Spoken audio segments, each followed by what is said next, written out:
sinus step, because I've seen this a few times where we get into an area right here into the premolar, first molar position where the sinus flora comes along and then just drops and then continues on through the posterior area. So what do you do here? Well, in this case, there's not a lot you can do, but let's look at that anatomy. And we're going to also look at that a little bit, see if you can see if there's a fracture here.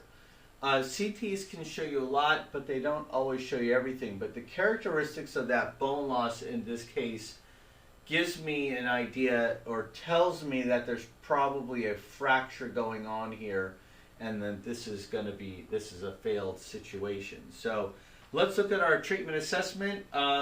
The bone density is really good here. It's in the green. The facial bone is an orange. The bone constriction is a yellow. Detached gingiva is a green. The sinus bone is an orange. The IA nerve position is actually in the green. And characteristics and bone height are also light green as well. So let's look at the CT a little bit closer on this upper. We're going to talk about the lower on another video, and it's pretty clear it's going to be a full arch case on the lower. So look for that under hybrids, all on four, that kind of stuff. But let's look at this sinus one here on our CT. So what is going on here? I'm going to go right here, and let's go right before that step, right in this area here. And this step I'm talking about is this stepping down and then plateaus again. So it's coming down, boom, and it flattens out and then goes boom. So right here in a premolar area, and it's right before it starts to ditch. So look at how good that bone actually is. It's such a bummer that we don't have that continue. And as I go back, you can just see how fast that sinus just engulfs everything you wanted. And now we're probably in the more of the center of the premolar area. If we were to place an implant, it'd be something closer to right here. So this is a challenge because if you're going to do a sinus lift, you got to think three-dimensionally. And so this is on the low end, or there's even a little lower. And our space really is only about 5.5 millimeters before you really hit the sinus. It says 5.9, but it's probably more like 5.5 to 6. It's so hard. I mean, a half a millimeter is like really small. So here you go. What implant do we do? Let's grab an implant just so we can visualize this. And I'm going to grab a typical 4.2 by 10 for my premolar size areas. And it starts to look okay. The problem we're going to have is when you do this osteotomy, what part are you going to puncture? And the risk of fenestrating is very high. And let me go back over here. Let's take that away. It's going to be very high over here, and then it's going to be very hard to kind of peel that away and adequately get the bone. So this is definitely a skill to advanced doctor. I would say this is probably more an advanced situation because you do have that cortical nature of the bone on the interior part of the sinus. Now, that's one way you could do it. That's a crestal approach type of sinus lift, but we still have a problem over here. We don't have our occlusion solved. Now, we are in a premolar that is ailing here, and you could do this. You're going to have to take this out. You're going to have to graft it. So, if you graft this, and you want, this is a basic extraction socket graft scenario.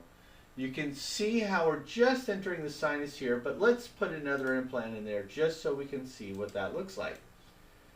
And let's go with the 4.2 by 11.5 and see how much room we have. So I think we're pretty safe on the sinus at this point. And we'd be going into this root size. So you want to graft this before you do some sort of placement. You don't want to do an immediate placement. If you do, you're going to have a lot of the graft material up against your implant, which would probably not integrate as well as native bone. So this is what it would look like from a panoramic point of view.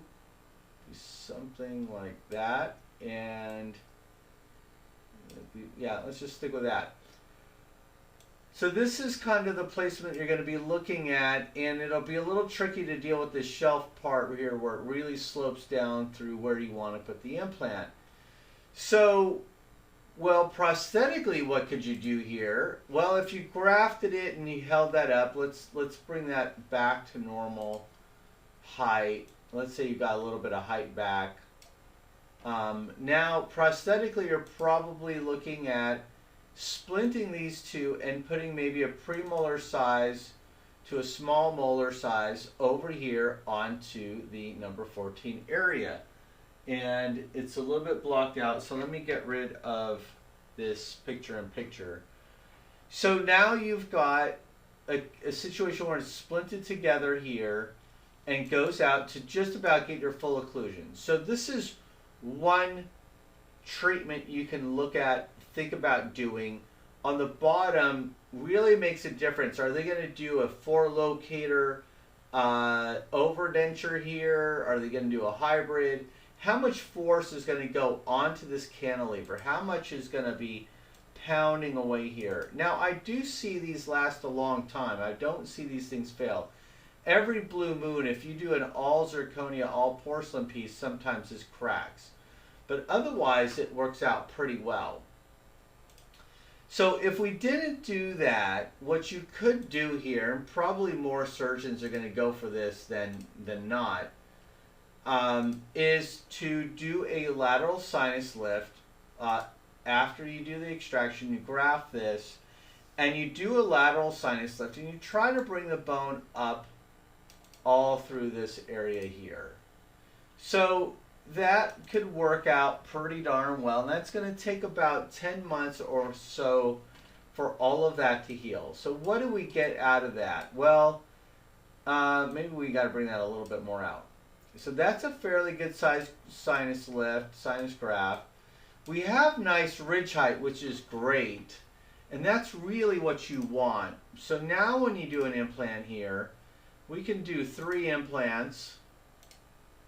Right, and now let's put another one, and I want to do a 5 on my molars, or a 6 if you can, but let's do a 5 by 10 just to see how that looks.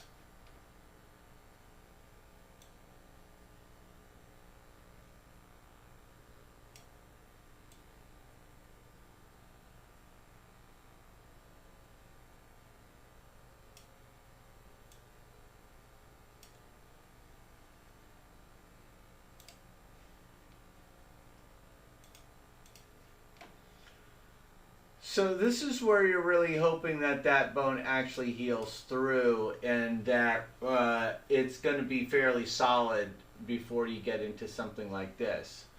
So that would be excellent for the patient if you could get that going and you don't have to compromise on some sort of prosthetic that would be like a cantilever situation. You could even think about doing a 3-unit bridge across this as well. Let's see, I guess that's this one. And do it across that one. These are 2 nicely, fairly good sized implants for that particular area. So you can mix and match a little bit about what you want to do and have that discussion with the patient to see what they actually want to do. And to do the full restoration, of course, you got to come over to number 5 and finish that up over here. So you've got choices on this side, and look how good this is. And this is where it comes into the beginner realm of placement. So this is definitely a beginner placement. Upper, first molar position, great bone, good healing capacity. This is going to work really, really well. So great case from beginner to advanced. If you're doing lateral sinus lifts, that's great. This is a perfect case for that.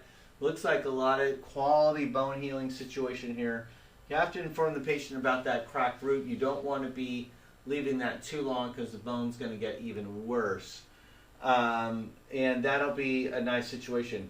Here's the other issue is that does take up a lot of expense when you start doing the lateral sinus lifts and the time involved, and the patient has an obvious problem, which is the bottom. We're going to talk about that on another video, but you got to balance the top with the bottom and make sure that the patient's on board with both treatments and they go together. You always have to remind the patient that these work as a team, so you have to get them to understand that if you're going to do something on the top, don't just do it for nothing if you don't do the bottom. So you have to do the bottom.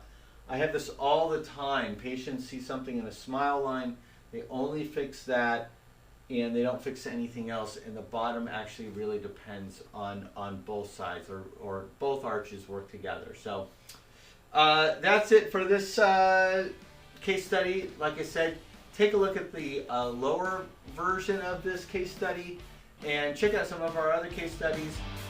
Like us on Facebook, subscribe to us on YouTube, and check out our live broadcast.